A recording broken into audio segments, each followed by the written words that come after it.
Hello everybody and welcome to Fate Granddaughter Babylonia, as we will now call it, because the full title is too long. Fate Granddaughter Babylonia, Babylonia, Figo 7, whatever you want to call it, Episode 2 anime review. I, once again, had a good time with this episode. It gets a good mix of like fighting and action and cool stuff like that, and then also like, here's some lore, here's some stuff you might not know. You want to know about Enkidu and Gilgamesh? Here you go. Here's some little bit of info. You want to know about that guy?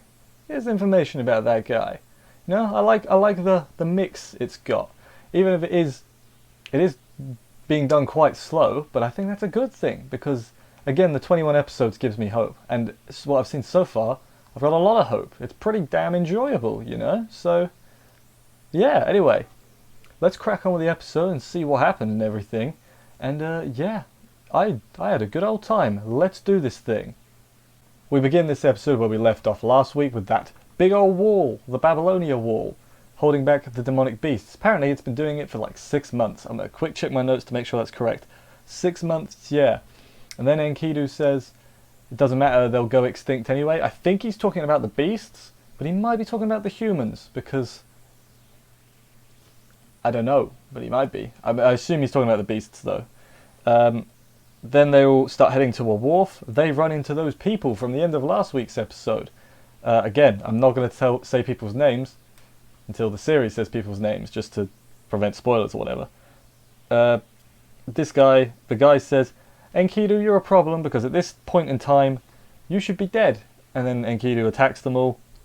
And then the hooded girl helps them, who is with Mystery Man. I assume you watched the episode. Well, I don't. For the reviews, I should definitely say their names if they're said in the episode. Doesn't matter. We'll just keep this going for this. Then there's a big old fight. There's some chains from both sides. Everyone gets chained up. But aha! It was an illusion. The good guys get away, and Enkidu's like, "Drat, you've escaped me. I was this close to destroying you, my enemy, and all that good stuff." Once they get to safety, Fu. Remember Fu? He's there. Or is it Foe? I say Fu because it looks like it's Fu. He attacks the mysterious man, who turns out to be Merlin. Merlin the wizard from Le Camelot and all that. The hooded girl is Anna, and I don't know who she is. I'll have to look up my history, my lore, my fate lore and all that. But she's a treasure so far. She's like a, what's the Dere type? Is it Kudere is the quiet one? I think it's Kudere, but I'm not so sure on that. Turns out, hey, they're servants. Roman calls in at some point to give an explanation about Merlin, which is like, thanks dude, I knew who Merlin was, that's the other one I don't know. Basically says Merlin shouldn't be a servant because he should still be alive because he lives forever in Avalon. If I'm getting that right. Again, fate lore, it's big and wondrous and all that. But Merlin's explanation is because this singularity was before he existed, he can be summoned to it. Which actually does make a certain degree of sense if that's what he was saying. There's another master who summoned Gilgamesh, but not Gilgamesh, bloody hell, other one, Merlin, casters damn it, Merlin, but Anna was summoned by the Grail, which is, because in Fate Go the Grail, so I'm remembering Fate Go lore, it's fine. He says, hey, I'm going to work with Coldea basically because I'll get bored. If there's no present to observe, I'll get bored living in my little garden by myself, which is fair enough, I think, from Merlin. He also seems to know Fu. I should have mentioned that. Fu calls him like smelly or something at the beginning. I don't remember what he doesn't say smelly, but he likes like I'll get you Merlin. It was in subtitles, which was weird because it was like Fu speak. It was like Fu speak to English. Very strange. He's been watching them the whole time. We get a little flash of all the singularities that we've not seen because that would make sense doing things in order, I guess. Something, he's a Grand Caster, and now they all head up to Uruk together. What's a Grand Caster? Is that just a caster but more grand? I know that Big Bad Solomon is one of them. But apparently Merlin is as well, is what he was saying, so I'll take his word for it. He was also saying Grand Casters are way better than regular casters, and then Da Vinci was like shaking it like in anger. That was a good touch, I like that. I like that a lot, but yeah. The new gang is heading to, what's the name of the city? Uruk now. Let's go there. They reiterate the goals of what they're doing: get the Grail, stop the Three Goddess Alliance. That's basically their goals. Then we learn a little bit about Gilgamesh, and he's our boy. They tell us everything we know. He's an arrogant so and so dickhead, like, because he is. That's what a Gilgamesh is, but he's great. They get the city gates. Some guard tells them not to stray from the road. Merlin gets them in by showing his membership card or something. Anna gets a biscuit because she's small, I guess.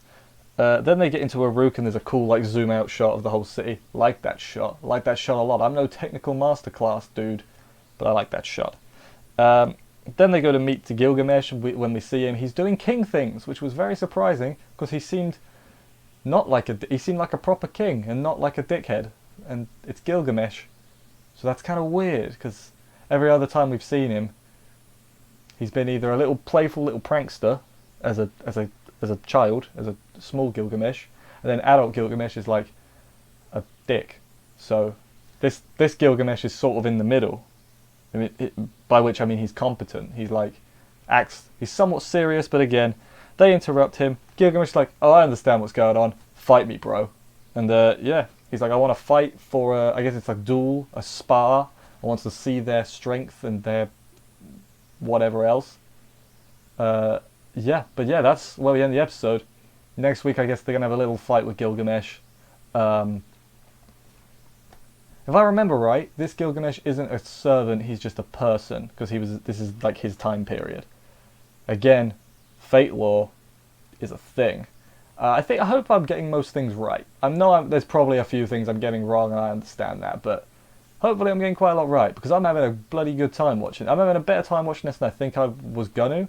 And I think a lot of that is down to, like, it is well animated, you know? It is well, presentation-wise, it's bloody good. And I wasn't expecting that, especially because I know Fate Grand Order, the mobile game, makes all the money, but I still wasn't expecting the anime version to be so bright and exuberant and other big words. Because First Order was, like, fine, but it was just fine. But this feels like they put a lot of effort into it. So hopefully they do that for all of the Fate Grand Order animes. Oh my god, I just said animes. Kill me. Anime, you know, when they eventually get them all done, it'll be pretty hype. But yeah, as I said, that was the end of the episode. I enjoyed it, if you couldn't tell. I guess I'll just wrap up here. Thank you everybody for watching. I hope you enjoyed this review. I enjoyed talking, so that's good. Subscribe and stuff if you want to hear more of me talking about anime, because there's a lot of anime, don't you know? There's a lot. There's a lot. I will see you next week for another episode of this, and bye guys.